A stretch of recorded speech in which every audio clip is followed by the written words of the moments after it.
Hello, everyone. This is Dr. Pamela Brewer welcoming you to this edition of Thoughtful Thursday. Every Thursday, you and I have the opportunity to meet and learn from an expert. And today's expert, Dr. Ben Palaji, is a practicing New York City psychologist who has something of a jarring message to us all. He wants us to stop lying. In fact, Dr. Palaji, you're telling us that we need to stop lying to ourselves. That's pretty upsetting. I didn't mean it to do that, but as the book was growing, I realized that's the word that captures what I'm talking about, and it is jarring and it is upsetting. And the reason I stuck with it is that when people break through their lies, the response that they feel, the change that happens to them is so dramatic that I felt lie was the right word. It's not like breaking through a misunderstanding or a distortion, you know? Well, I would suggest that certainly in today's environment, lying is kind of what people expect to have happen. You're saying stop it. Let me jump in and say, just to be clear, we're not talking about conscious lies here. Okay. I'm not talking about when you get a letter from a corporation saying, in order to serve you better, blah, blah, blah. That's conscious. I'm talking about what we're doing that we're not aware of. So that's an important distinction. Well, let's talk a bit about unconscious lying. What are some of the lies that we tell ourselves that we're not particularly aware of? There can be so many, and they're very individual. It's important to remember that this isn't a one-size-fits-all kind of thing. The concept is very straightforward, which is identify when you're lying to yourself, and your life will unstick. Your symptoms will start to go away. The things that you've been trying to change will change. But your individual path to that change is going to be very specific to you. So having said that, I can try to answer what are some of the common lies. The big one, I think, is the one that was dramatized so successfully in the movie Good Will Hunting. And that is a kid who's physically abused as a child grows up saying, I ain't scared. You don't hurt me. You don't scare me. I don't need anything. I know better. And of course, this kid is leading a very depressed, constricted, inhibited life, if anybody saw the movie. And it's only when he realizes that he's been lying to himself by saying, I don't need anybody, I'm fine, you don't scare me, that his life changes. That's when he breaks away from his very depressed little world and begins to avail himself of everything that's open to him. You may remember in the movie the kid's a super genius. Well, so it kind of sounds like the lies that we tell ourselves may be things that we are wanting to use to protect ourselves from perhaps some truth that is troublesome for us. Absolutely. That's how it starts. It starts as a survival mechanism. A little boy being treated as that kid in the film was, and as an awful lot of people are treated, can't face that. It's simply too much. It's overwhelming, and a child really will go insane if they face that. So they have to develop a defense, basically. And one of the common ones is, I ain't scared, you're not hurting me, especially for us boys. But it grows into a symptom. It grows into a problem that derails your life when it becomes inflexible later on. And if you remember the kid in the movie, he's always pushing everybody away. He's getting into fights all the time. And that answers another question I often get asked, which is, why do we do this? Why do people lie to themselves? And you just answered it wonderfully, which is that it's easier. Painful as it is, for example, the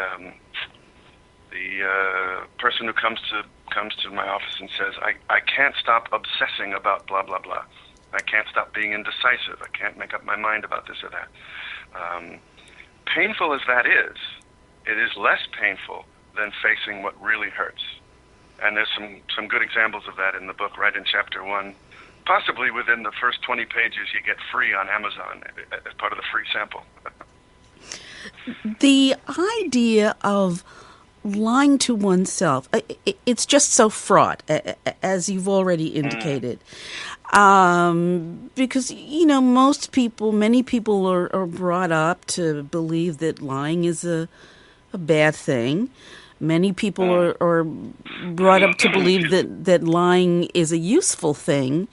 And so, we get lots of different messages about what a lie is and its value in our lives.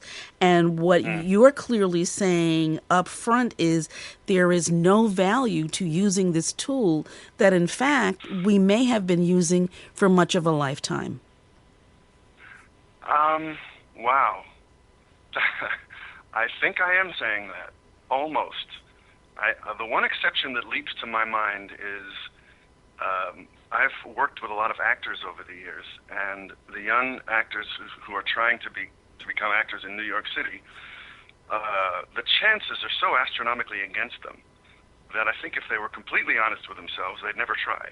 So I think one has to have a little bit of self-delusion that, well, I'm going to be the one who's going to make it. I'm very sorry for the rest of you, but I'm going to make it. Otherwise, you just won't try. But other than that, I think that I haven't seen where lying to oneself is useful. And here's an example of that. And unfortunately, I don't think we have time for me to give the whole background. But one common question that we therapists get is, how do I tell my son, my daughter, my mother, my father, my sister, my boyfriend, my girlfriend, my husband, my wife, such and such, some piece of bad news? How do I tell them this thing that I'm feeling? And on first look, people often will say, I can't say that, it's terrible. That would hurt them, that would crush them.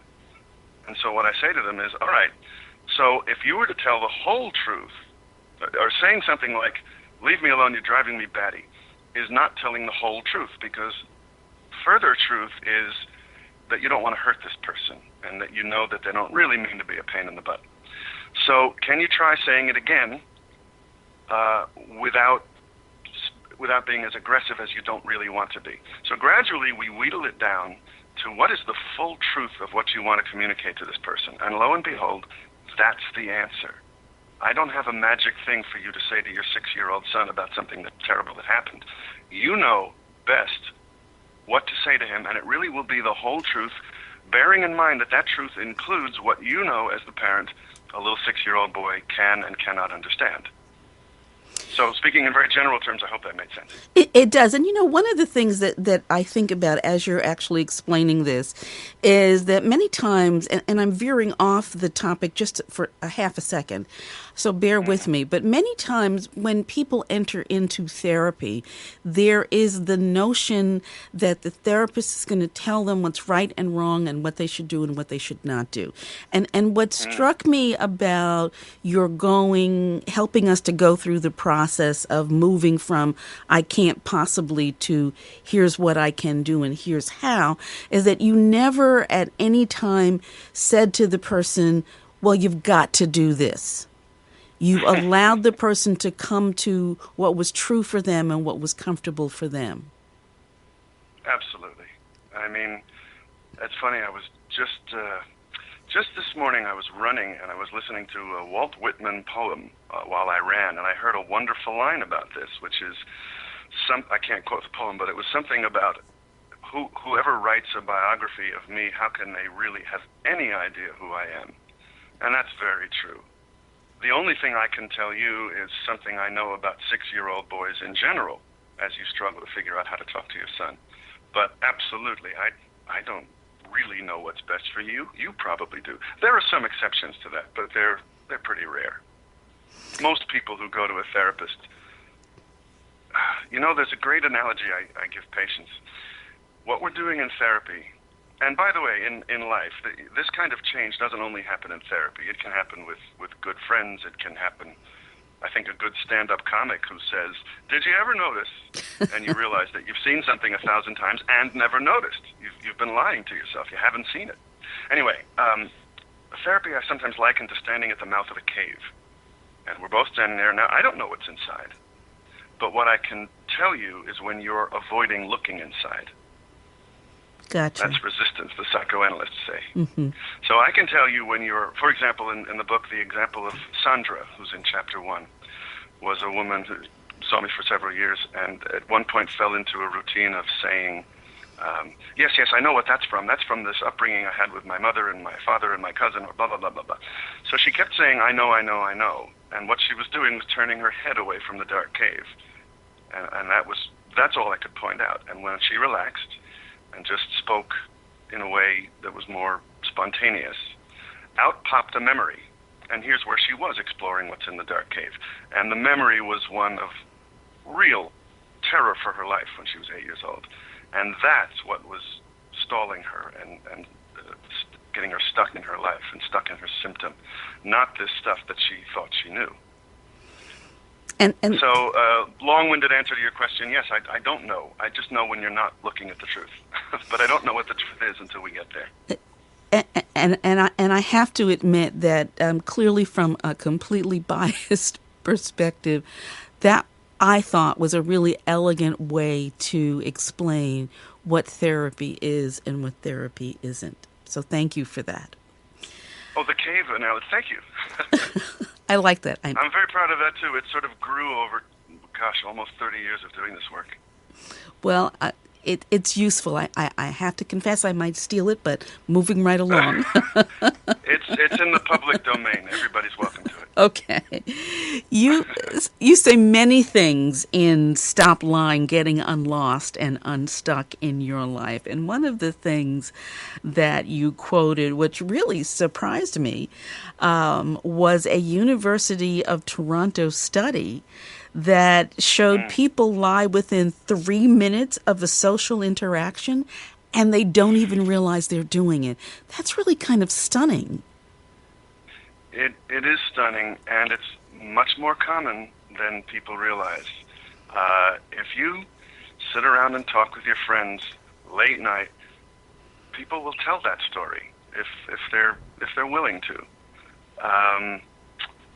It's so often I have patients who are in 12-step programs, and they have a terrible struggle getting back out into the regular world because in the good 12-step meetings, there's such honesty, and that's really, really absent in the world.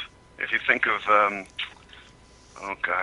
how many times have we been to sort of social events and you walk around and you go, hey, how you doing? All right, hey, yeah. Like nobody's listening to a word anybody's saying. Exactly. But we think we are. We don't really notice it until some good comedian puts it in a movie or something, and then we all laugh hysterically because we recognize that not only have we seen it, but we've all done it.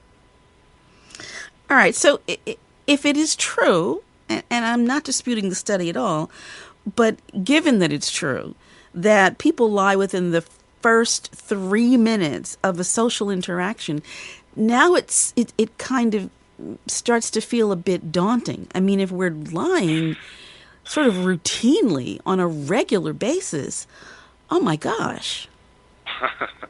Well, let me jump in there and say I don't think everybody lies.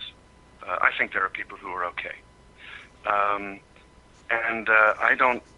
That paragraph I wrote a while ago, I don't remember that study in enough detail to talk about it right here. I don't think that every lie that pops out unconsciously is as destructive as the kinds of things I write about in the book. Okay. Obviously, there are lies that are automatic, maybe completely unconscious, that are part of smoothing over social interaction, because we humans, and here's a lie we, especially us boys, don't like to face, we humans are really sensitive. Our feelings are always being hurt. And it's like walking through a very active minefield if we were to really be that raw all the time. So we have to smooth things over and be polite and say nice things that we maybe haven't thought out or don't even mean, or we're too distracted to even pay attention. We have to do that to get through the day. So maybe there's another example of where a little lying is okay.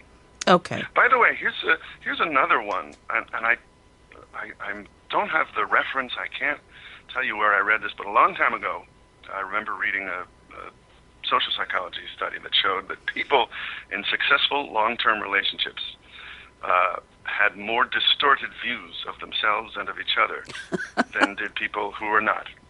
So there's an example of a little lying can be good. I'll leave that one alone. Yeah, that's a tough one to unpack. Yeah, especially within an hour, and to do it reasonably well. You talk about early on a client of yours, 15-year-old Claire. Oh, yes. Can you tell us about Claire? Claire is a very simplistic example of this phenomenon that I used. She's the kickoff of the book. She's page 1, chapter 1, just to introduce this concept. And real life changes don't quite work this simply and dramatically. But having said that, she was a girl with, she was blind, and she had some neurologic deficits that made it difficult for her to locate herself in space. If I put a blindfold on you, you could probably still point to the door, point to the window, reach for your coffee cup, find your pen, that sort of thing. This poor kid couldn't do that, and that was a real problem with her learning to use a cane, which blind people use. They listen to the sound of the echo to get a sense of the space they're in. It was very difficult for her to remember just getting to know her school, the corridors, how many doors to pass before her classroom came, all this sort of thing. And what happened was when she came to see me, she was referred because she was, I think one teacher said, she was always seemed on the verge of breaking down. She was very brittle. She was always frustrated, terribly frustrated with everything, with the most minor inconveniences. And people really didn't understand why. She had a wonderful pair of parents, very involved, very loving, found her all kinds of special services, clearly devoted to her. So why was she so frantic and tense and easily frustrated, easily thrown? So one day, she was in my office venting about something, and somewhere in there she complained about something she couldn't do, and I said something very awkwardly. This was early in my career. I sort of clumsily said, well, of course you can't do that stuff. We saw that in your medical report. You have problems thinking that way and picturing things because of the way your brain's wired. And first she goes, yeah, I know. And then she stopped, and she just sat there for a moment, and then she started to cry. But it wasn't this intense, frustrated, tantruming kind of sobbing that I'd usually seen. This was grieving. She sat there and sort of wept. And the color came back in her face, and her body relaxed. And what emerged over the rest of that session and in subsequent weeks was a realization that because of her parents' very well-intentioned lie, she got very derailed. And the lie was, not that we love you. We love you isn't the lie. The lie was, you can do anything you want. And that wasn't true. Now, in another kid, that may be a reasonable thing to say. If you think of an inhibited, somewhat mousy child who just needs a little encouragement, that lesson won't send them into something like this poor girl was in. But this poor kid translated that in her mind for some reason into something's terribly wrong with me if I can't do what the other kids do. I'm trying to do this. I should be able to do this. They said I can do anything I want. Now, all of this is unconscious. As soon as you make it conscious, it sounds kind of silly. But that really was the cure for her, was to realize, oh, of course I can't do this, and I've been killing myself thinking there's something wrong with me when I can't do something. And she said one day, I always thought there was something wrong with me. I mean, besides my brain. And she realized that, oh, it sounds so simple now when I put it into words. That's why I'm struggling. Because it is so simple. Of course you can't do that. Your body isn't built that way. Any more than 56-year-old me can suddenly become a ballet dancer. It's just preposterous. But until this was brought into consciousness, she was acting out this terrible belief that there was something deeply flawed about her and despicable, because her parents, the best, most important people in her life, said she could do anything. So it must be... it's hard to put this into words because she felt crazy, and that's the way she acted. It's hard to put into words what she believed that was a lie, because she simply went nuts. It was like a paradox in her mind. I hope this is making sense. I don't feel like I'm explaining it well. No, I think I said it better in the book. No, it's actually making a great deal of sense, and what you're doing is sort of taking a bit of the edge off of the initial angst that someone might feel as they're even looking at the title of the book, because you're actually explaining it very well. It makes a great deal of sense, and it softens a bit the notion that you're lying you're lying, you're lying. So, you're actually doing a I see. wonderful job. Okay, I wish I had put in stop, parenthesis, unconscious, close parenthesis, lying. Because that's what it's about. And that's, I Absolutely. think, the first sentence of the introduction, but you're right, I don't know if people looking at the title are going to get that far. Exactly. Dr. Pology, we're going to take a break, and when we come back, we will continue with Stop Lying, getting unlost and unstuck in your life. So there are good and positive, wonderful results when you stop lying to yourself. We'll be right back. Dr. Pology, you make the distinction between saying how one feels and feeling how one feels. What's the difference? Sorry, I'm not sure what you're referring to. Is that in the book or something I said before? That's in the book. Saying how one feels. I think I must have meant saying what one thinks one feels. Is that what you mean? Probably, yeah. Yeah.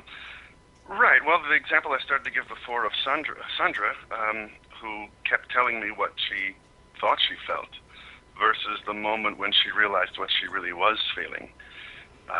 That was the cure, and that's often the cure.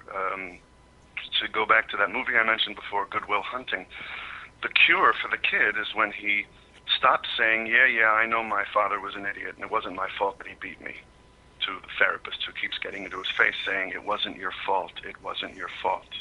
When the kid breaks down and sobs, realizing that he believes it was his fault, and then he cries for feeling so bad, and he cries with fury at his father, he cries with everything, that's when his life changes.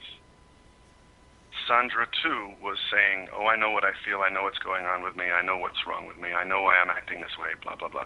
When she stopped doing that, and out popped this memory of her father threatening to kill her and her brother, and their mother, when she was 8 years old, that's when she realized, oh my God, I'm deeply terrified. That's what's going on. And similar to Claire, she sat and wept for a moment, and then, lo and behold, the symptom that she was stuck on went away. She simply made some decisions, moved on, stopped being indecisive and obsessing about this silly thing that was the symptom. So that's what I mean by acknowledging what you feel, by not lying about what you feel. So again, to yourself. There is freeing value, if you will, in acknowledge when you're telling yourself something that is actually not the truth. There is what's on the cover of that book, that liberated freedom, that you could almost fly. The movie Good Will Hunting is not exaggerating when the kid jumps in his car and takes off across country to chase the girl that he had previously pushed away. That liberation, that you could almost take off, is what happens when you stop lying to yourself. Because lying to yourself takes energy. It's inhibiting. It's constricting. It holds you down. You have to work at it at an unconscious level, and because of that, because of that, when we lie to ourselves, that's when we get symptoms. All the problems that bring people to my office, that's when your feelings, leak out in these twisted ways, either as irrational fears and phobias, irrational depression, indecision.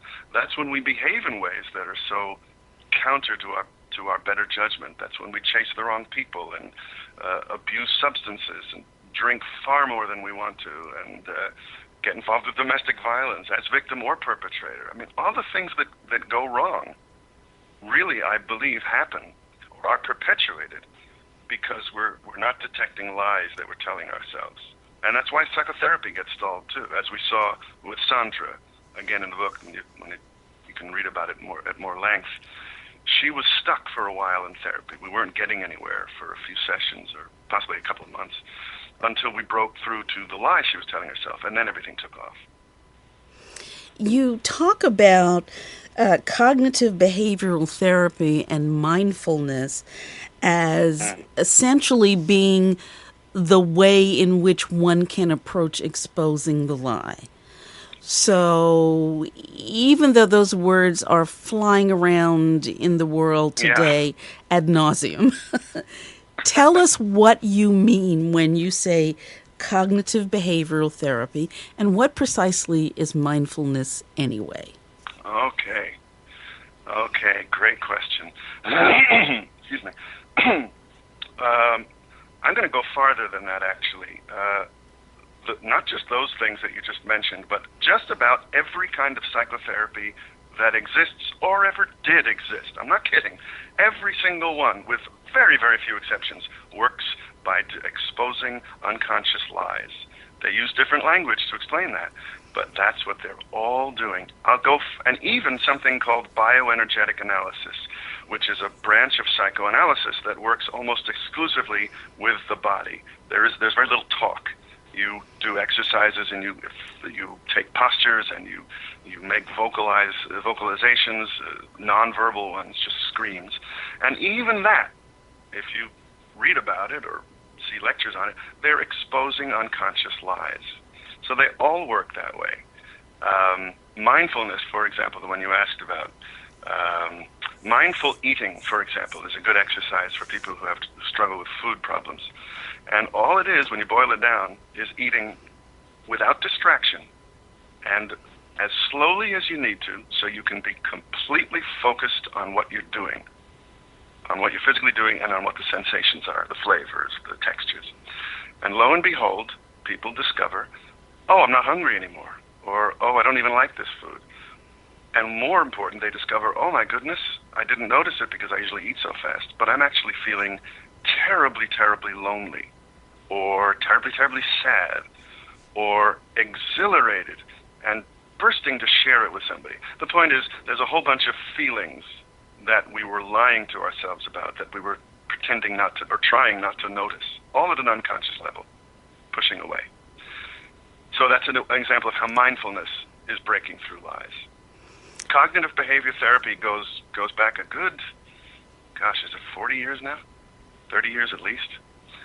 And that one is pretty explicit about what they're doing. I don't know if they still use this language, but years ago they used to talk about uncovering, what was the word? Distorted schemata, meaning ways of thinking that weren't rational, ways of thinking that were telling lies to ourselves, things that if we bring it out into the open, we can see are preposterous. If I don't do this presentation at work perfectly, I'll be fired and I'll end up on the street. And as soon as you say it out loud, person can usually say that won't happen. First of all, I'm not going to do it that badly, and secondly, they don't fire you over that. But at an unconscious level, it can take over your life. So, in fact, paying attention to the reality of what you're thinking can help you to expose the lies you tell to yourself. Yes, and what mindfulness will do quite effectively is force you to slow down enough to notice what you're thinking. And of course, that's what any good therapist of any ilk is doing, is, if you tend to be an anxious, somewhat rushing person, is to slow you down and say, no, wait a minute, let's look at that. What did you just say? Does that make sense? So at a very concrete level, we're exposing lies. You say you give some signs that one may be that you or someone else may be engaging in an unintentional or an unconscious lie. And some of the examples that you give are actually interesting. For example, the sudden change of conversation. Excuse me. Or something just feels a little bit off. Yes. Talk about that something feeling a little bit off. Okay. I have a great example. I think it's in the book. And this didn't happen in therapy. So here's an example. People sometimes ask, do you have to go to therapy? Well, no, not always. This was someone I know in my personal life, in a group of friends. And she was, at the time, she was about 40 years old and had never had a successful relationship. And nobody understood why. She was a wonderful woman. She was bright and talented and sensitive and seemingly aware interpersonally, graceful. So why on earth, and she wasn't chronically dissatisfied with people. That wasn't the problem. So why was this happening? Well, one day she ended up dating somebody within our circle of friends. So I got to hear the full story later. And here's what happened. And they were out on a date, and they were in a bar, busy bar. And this woman kept sort of interrupting the conversation by turning to the bartender and including him in the joke or asking a question. And that might be appropriate, except that she was doing it persistently, and she was always doing it when the bartender was busy doing 6 things and had his back turned. So he would have to awkwardly stop what he's doing and turn around and acknowledge her. And also, she kept doing it, as I say, you talk about abruptly changing the subject. She was doing it in the middle of conversation with this guy that she was now dating. This was one of their first dates. Fortunately, this man didn't do what a lot of us might do, which is just kind of roll our eyes and wait for the evening to be over. He turned to her and said, you know, what are you doing? You keep doing this in some way or another. And instead of getting defensive, as most of us would do on a date, this woman, God bless her, just said to herself, why am I doing that? That's not what I want to do. I keep turning away from this guy I want to meet, and badgering the bartender, and I'm usually more sensitive than that. Why do I keep interrupting the guy? He's trying to do his job. And what she realized as soon as that happened was all the tension dropped out of her. This is the same tension I described in Claire, the blind girl, and Sandra, the patient I talked about before. She suddenly relaxed because she's not lying to herself. The truth floods in, and you're not at war with yourself. And she felt very clearly, the truth rushed in. She knows exactly what she was doing, she said, which was, oh my goodness, I really, really like this guy. I'm nervous. No big surprise there. Most people are nervous on an early date. And she expressed her nerves by burying them. This is all unconscious. And pretending, everything's great, I'm doing well, I'm doing fine, everything's wonderful, aren't we having a good time? But because that's a lie, she was inadvertently pushing this nice man away and badgering the bartender. Having broken through that, she was able to acknowledge first to herself, oh my goodness, I really like this guy, I hope this goes well, I'm nervous. And then actually turn to him and talk about it. And that opened him up to being able to talk about his anxieties in life and tell more truth to each other. And the two of them had a very long, successful relationship, which wouldn't have happened if they hadn't exposed that lie. And that's a common sort of date behavior I'm sure people can recognize. I certainly have been that way on dates. Oh, absolutely. And it's so nice to have a happy ending. Yes. But the happy ending, I put that cover there on the book. That really was a conscious choice. That really is what happens when you catch the lies that you're telling yourself. You get that liberation, and you get that happy ending. It doesn't happen as quickly as in the movies. All the movies that have that, all the therapy movies have that big dramatic climactic therapy scene, and then after that the movie's pretty much over. That doesn't quite happen in life. There's a working through period. But it really is true that when you catch the lie, all of a sudden it's like you've been stuck in a whirlpool and you can't get back into the mainstream where all your friends are paddling down the river on canoes and rafts, and you're stuck in this circle, and suddenly you get thrown out of that thing and you can join the flow of life again, the river of life again. It really is that liberating. And psychotherapy is difficult. It can be uncomfortable. It can be a long slog. And the one positive thing that I can tell somebody about it, because it's not comfortable, it's not a massage, is that when you hit the lie, you will get that feeling, and it's worth it. And again, if your life isn't seriously derailed, you don't have to do it in therapy. You can do it on a date with a good friend in a bar. The more you talk about the way in which the lies we tell ourselves can be exposed and the value to it, the more exciting it almost becomes. Thank you. That this really is something that you really can do, and whether you're doing it on your own or with a friend or with a therapist, this is really something that can really make a huge difference, not only in your life but in the lives of the people around you. Of course, if you think about the girl in the bar, the woman in the bar, the change in her caused a similar opening up and relaxation in her date. Yes. And by so doing, again, they had a relationship, my guess, that was much more fulfilling and much more useful and much more honest for both of them.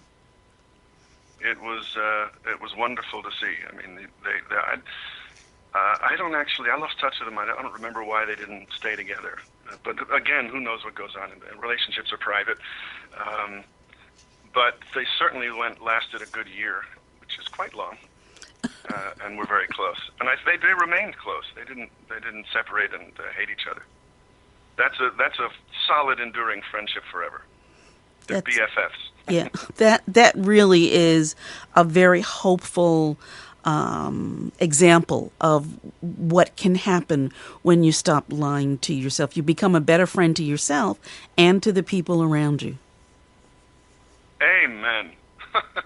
Absolutely. This woman who saw me years ago, who came in pasty and pale and riddled with anxiety and on a lot of anti-anxiety medication, was dating a graduate student in biochemistry, and they wanted to come as a couple.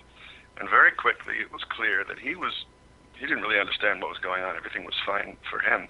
This poor girl was full of these kinds of inner tortures, similar to Claire and Sandra, who I've already mentioned, but worse. It took a few years, but by the end of it, she was living in that state, similar to what's on the cover of the book. She had gotten married, they had a child, they'd moved out to California, she was starting a business. She continued to check in with me every few months, just give a phone call, and you could hear it in her voice. Her voice loosened and deepened. She began being athletic again. It really does happen. It's work, but it's worth it.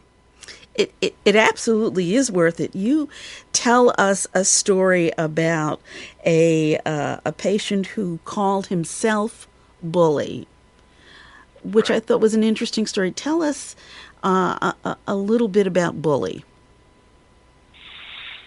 That's a challenge. Stop me if it's too long, because this is a long case. Oh dear. He was on the surface an extremely successful guy when I met him. High up in the corporate world, married, kids, very financially successful, lots of hobbies, very very athletic.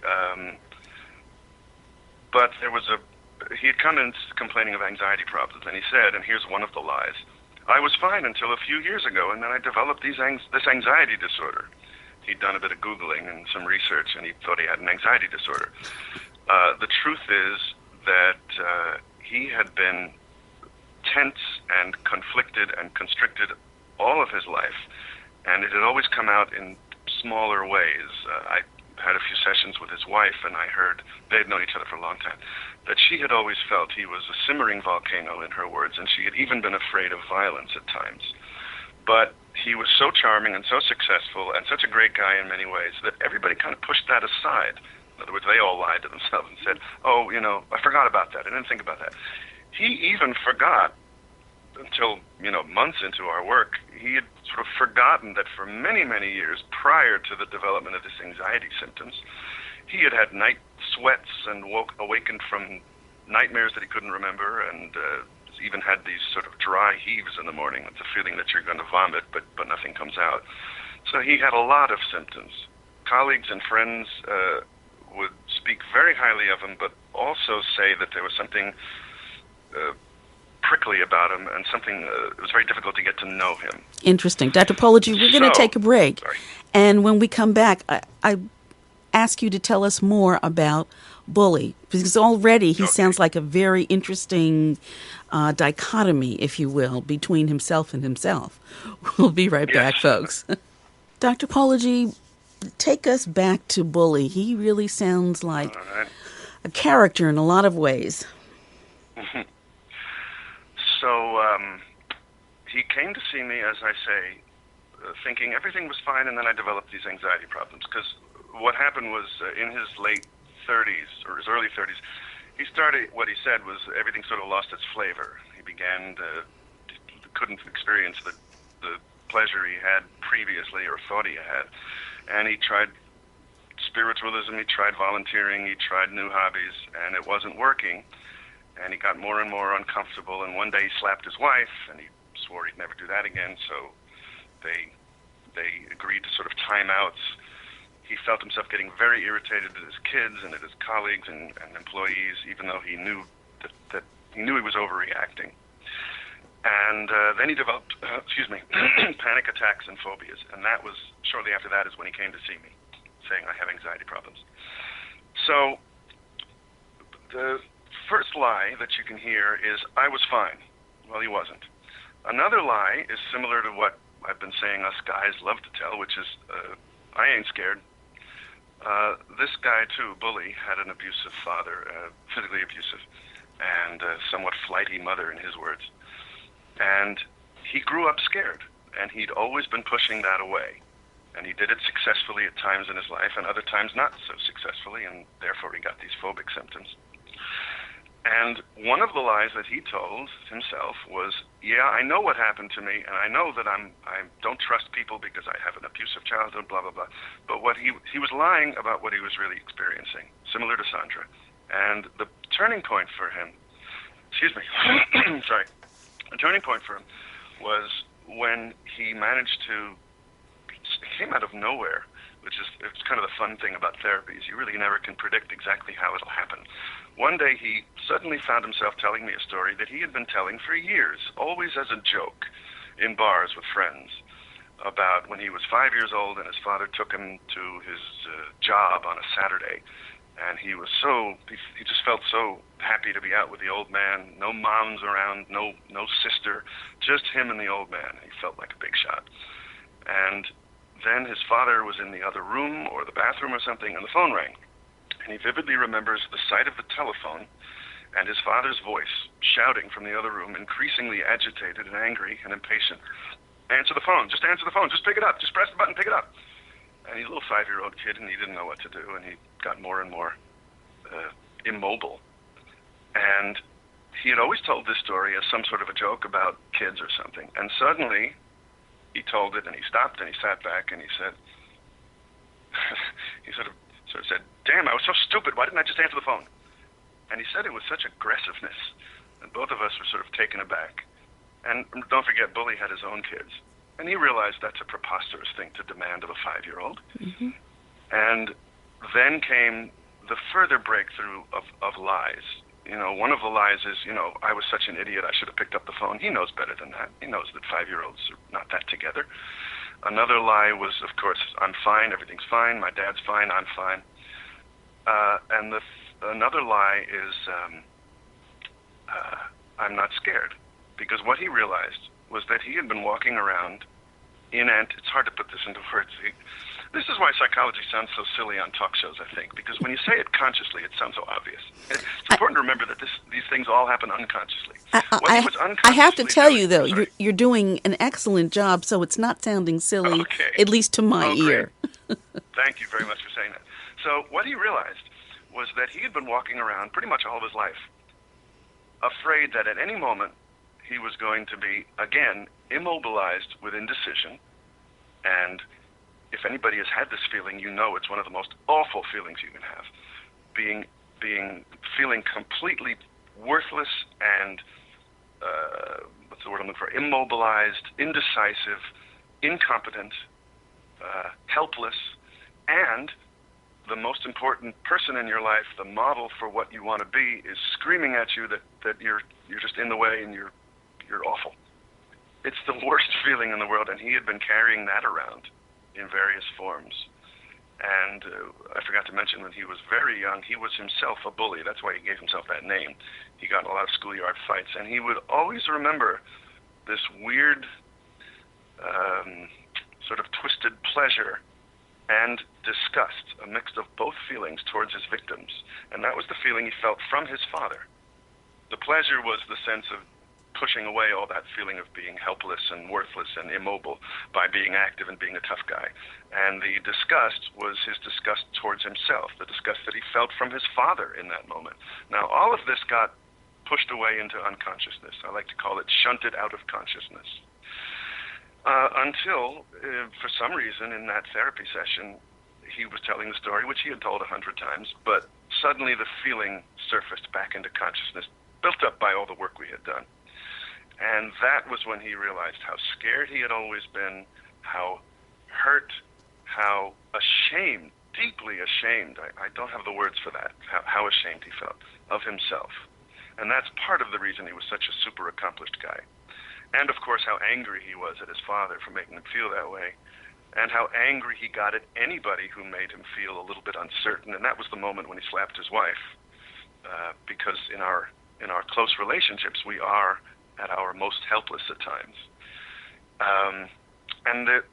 Now here's the important part of all this, because if it doesn't benefit you, what's the point? Well, the change in him over the next few months was really dramatic. He changed, I think I said this in the book, that he turned into a guy that you could imagine Morgan Freeman playing. He developed this calm gravitas. The other thing that happened to him was joy, something he really had never experienced. He had a life full of triumph, but he had never really enjoyed any of it. Suddenly, there was a different guy in my office. He would tell me a story about his kids or something he saw, a dog on the street, I don't know, a TV show that was funny, something. And the pleasure that came out of him was like a little boy. Suddenly here was a guy enjoying all the wonderful things that he had built up in his life. And there's one more thing I want to say about this. He didn't lose any of his ambition. It's a misconception. Sometimes people think, Alec Guinness, the wonderful British actor, movie star, said in an interview once he would never go into psychoanalysis because he didn't want to disturb his work. He didn't want to find out, that's what all my acting love is. This didn't interfere with Bully's ambition. In fact, he became more productive because he did everything with so much less tension. He still wanted to buy more companies and make more money and get a bigger house, but it didn't consume him. His whole self-esteem didn't ride on it anymore. Well, he was so much less burdened. Yes. Again, when you lie to yourself, it takes energy. As you put it before, you're in conflict with yourself or at war with yourself. And that's work. And it depletes you. Yeah, it's and we see this again and again. Bioenergetics as I mentioned before, is a kind of psychoanalysis that tries to go directly to the physical manifestations of that internal conflict. And sometimes with some success it works. Well, I mean, it's just so exhausting to carry around.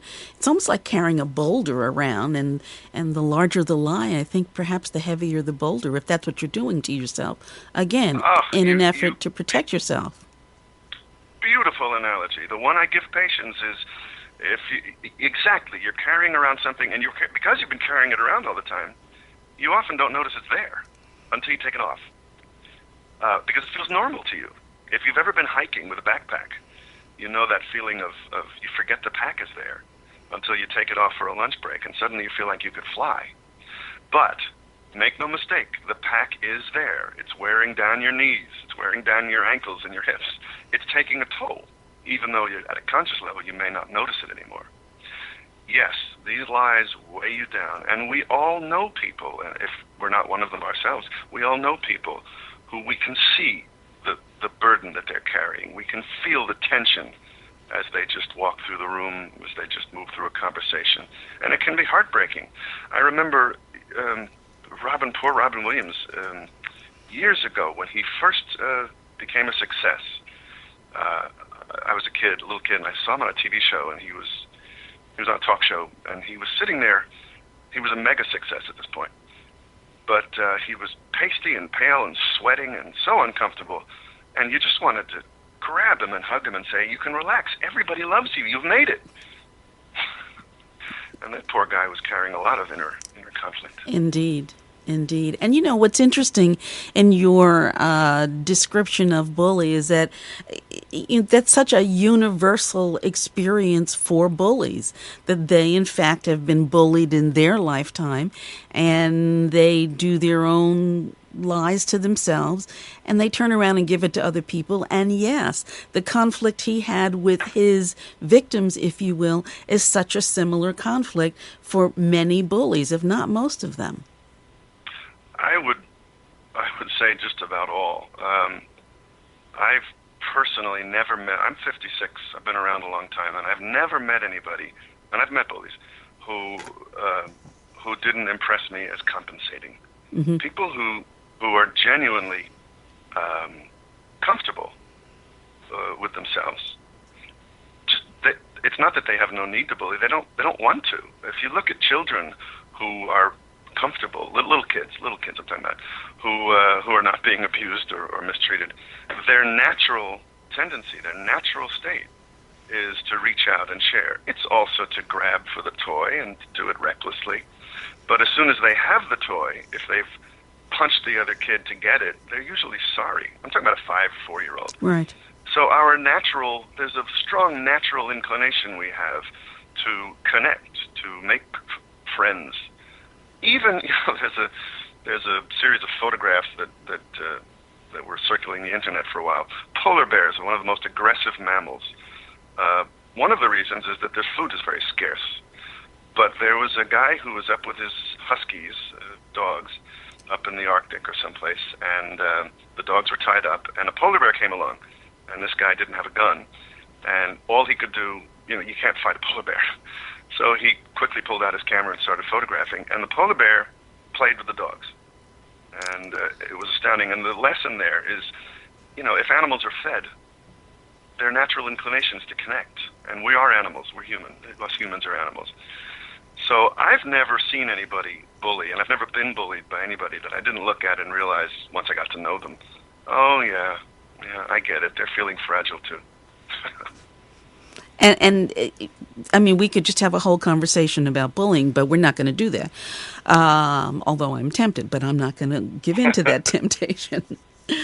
For the person who's listening now, who is saying to him or herself, oh my gosh, I think I might be lying to myself when fill in the blanks. Right. What do you want them to do first? Oh, great question. Two things. Okay, more than two. What is the moment? What is the moment, the experience, the place, the setting in which you're getting that sense that might be happening? That's the first question. The next thing is, and this is a very un-American thing to ask people to do, stop, breathe, step back. Again, us guys, we're not like that. Look at our current presidential race. It's so aggressive. It's so testosterone driven. So it's an odd thing to ask us to do, but we need to what you need to do is do that. Go, oh, this moment didn't feel right.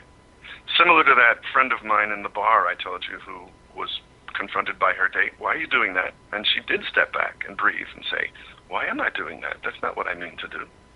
So that's one. And if you can't find it, if it doesn't pop up, if you don't get anywhere, get yourself to a guide.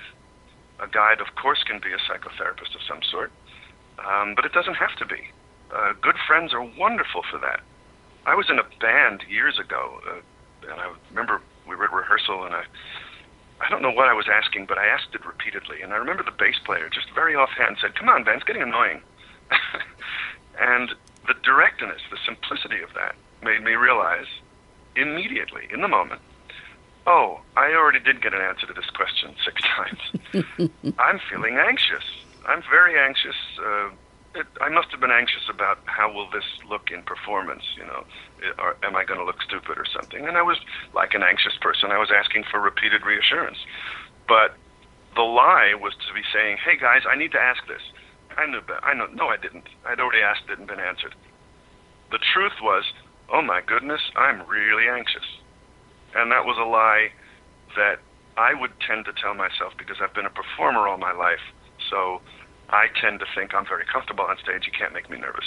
And for the most part, that is true. But for whatever reason, at this rehearsal, I was nervous, and I wasn't admitting it to myself. So your guide doesn't have to be a therapist. That's the Cadillac way to go, and sometimes necessary.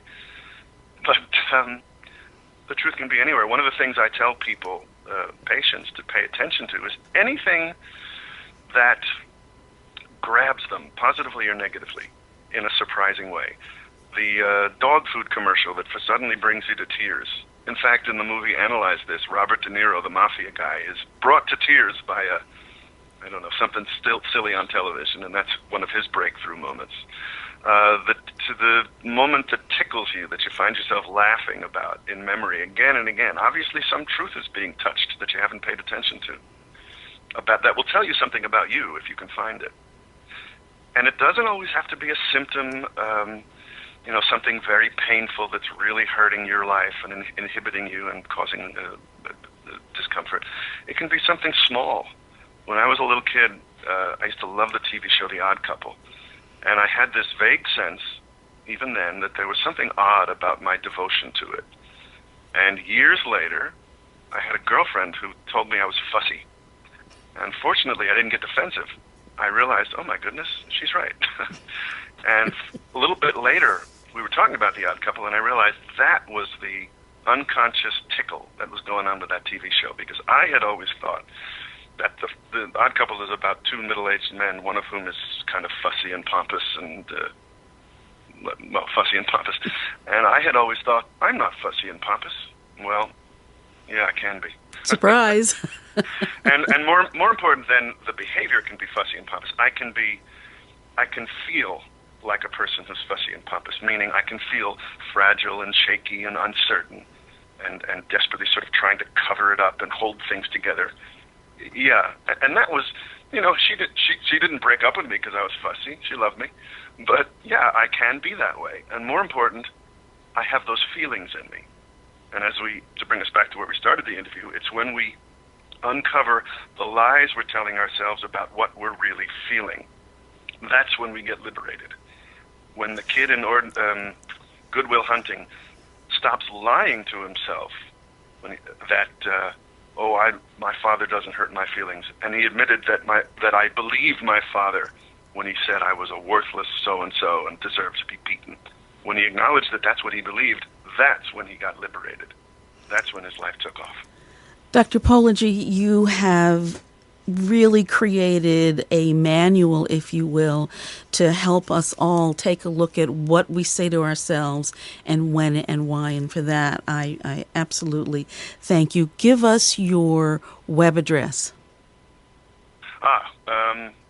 www.aboutpsychotherapy.com, and that's one word, aboutpsychotherapy.com.